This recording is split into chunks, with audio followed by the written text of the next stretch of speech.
ఓం శ్రీ మాత్రే నమః. ఓం శ్రీ గురుభ్యో నమః. ఓం శ్రీ మహాగణాధిపతియే నమః. ఉషశ్రీ ధర్మ సందేహాలు మీరు వింటున్నారు. సందేహం: ఉపవాసం చేస్తే పరమాత్మను ఆకలితో హింసించినట్లు కాదా? సమాధానం: ఆకలి దప్పికలున్న పరమాత్మను ఎప్పుడు చూశారు? సందేహం: పెద్ద తిరుపతి, చిన్న తిరుపతి ఈ రెండు చోట్ల ఉన్నవారు అన్నదమ్ములా? సమాధానం: బింబ ప్రతిబింబాలు. సందేహం: రాముని కంటే హనుమంతుడే గొప్పవాడంటారే? సమాధానం: తనకన్నా గొప్పవారి సేవలు అందుకోవడం శ్రీరాముని శక్తి. అంతేకాదు, తనకంటే గొప్పవాడైన రావణుని కూల్చినవాడు రాముడు. మనకంటే సర్వవిధాల అల్పులైన వారిని చేర్చి భజన చేయించుకున్నవాడు రామాయణ నాయకుడు కాడు.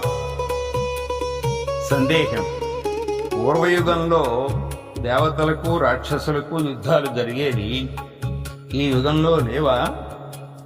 సమాధానం: ఈ యుగంలో రాజకీయ రాక్షసులే ఒకరినొకరు హింసించుకుంటూ ఉంటే దేవతలు చూస్తూ ఉంటారు. సందేహం: దుర్యోధనుని సహోదరులందరూ దుర్మార్గులేనా? సమాధానం: ఈ 100 మందిలో వికర్ణుడొకడున్నాడు. ధర్మ నిర్ణయం కోసం నోరెత్తి నిలబడినవాడు, కానీ వాని నోరు మూశాడు కర్ణుడు.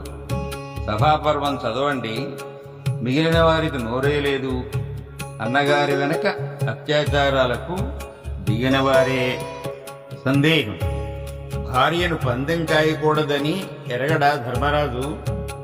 సమాధానం: ధర్మరాజుంతవాడే జూదంలో దిగితే అలా అయిపోయాడు. నాయనా, రిక్రియేషన్ క్లబ్బులకు, పేకాట గృహాలకు వెళ్ళకు అంటుంది భారతం. సందేహం: జీవితం అశాశ్వతం అని తెలిసి పాపాలు చేస్తానే? సమాధానం: పుణ్యం చేస్తే జన్మ లేదు. జీవితం శాశ్వతం కావాలంటే పాపాలు చెయ్యాలి. చేస్తే మళ్ళీ జన్మ వస్తుంది. మళ్ళీ పాపాలు చేస్తూ మళ్ళీ పుట్టవచ్చు. సందేహం: కైకేయి రాముని అడవికి పంపడం తప్పెలా అవుతుంది? ఏ తల్లి అయినా తన కొడుకు వృద్ధి కోరుకుంటుంది కదా. సమాధానం: ఎదుటివారికి గోతులు తీసా ఆ మట్టితో మనం చేతులు కడుక్కుని వృద్ధిలోకి రావాలనుకునే వారికి కైక గురువు. సందేహం: సూర్యుడు ప్రత్యక్ష దైవమా? సమాధానం: ఒక్కరోజు సూర్యరశ్మి లేకపోతే ప్రాణికోటి ఎలా ఉంటుందో గమనిస్తే ఆయన దైవం అవునో కాదో తెలుస్తుంది. సందేహం: భాగవతంలో కొంత భారత కథ కనిపిస్తుంది. అది భారతంలో ఉన్న విషయాలకు భిన్నంగా ఉంటుంది. కారణం? సమాధానం: భాగవతంలో భారత కథ, భారతంలో రామాయణ కథ, అలానే ఇతర పురాణాలలో ఆయా కథలలో భేదం కనిపిస్తుంది. అందుచేత భారత కథకు భారతమే ప్రమాణం, రామాయణానికి వాల్మీకమే ప్రమాణం. సందేహం: నన్నయ్య గారి భారతంలో ధృతరాష్ట్రునికి కిరీటం పెట్టారు, దూరదర్శన్లో పాండురాజుకి పెట్టరే? సమాధానం: సింహాసనం గుడ్డివానికి రాదు కనుక సత్యవతి మరో కుమారుని కోరింది. అయితే నన్నయ్య గారు ఏ కారణం చేత కిరీటం గుడ్డివానికి పెట్టించారో, ధృతరాష్ట్రుడు రాజైతే దుర్యోధనుడే యువరాజు కావాలి. నన్నయ్య గారికి దొరికిన తాళపత్ర గ్రంథంలో ధృతరాష్ట్రునికి రాజపదవి కట్టబెట్టినట్టు ఉన్నదేమో. మరి నన్నయ్య గారు స్వతంత్రించి సింహాసనాధికారాలు మార్చలేరు కదా. సందేహం: అమృతం పుచ్చుకున్న దేవతలకు మృత సంజీవని దేనికి? సమాధానం: అమృతం దొరకడానికి పూర్వం పడ్డ శ్రమ అది. అంటే కూర్మావతారానికి ముందు జరిగింది. సందేహం: కైకేయి వరం వల్ల రాముడు అడవికి వెళితే అది పితృవాక్య పాలనమా? సమాధానం: కైకేయికి వరం ఇచ్చినవాడు రాముని తండ్రి. ఆయన చేసిన వాగ్దానాన్ని నిలబెట్టడం పితృవాక్య పరిపాలనం. సందేహం: కామక్రోధాలు జయించలేని విశ్వామిత్ర, దుర్వాసులు ఋషులా? సమాధానం: కాదు. ఆ రెండూ జయించే వరకు వారిని ఋషులు అనలేదు. ఎన్ని క్లేశాలు పడ్డారో అందుకోసం. సందేహం: ఆత్మను ఎవరు చూశారు?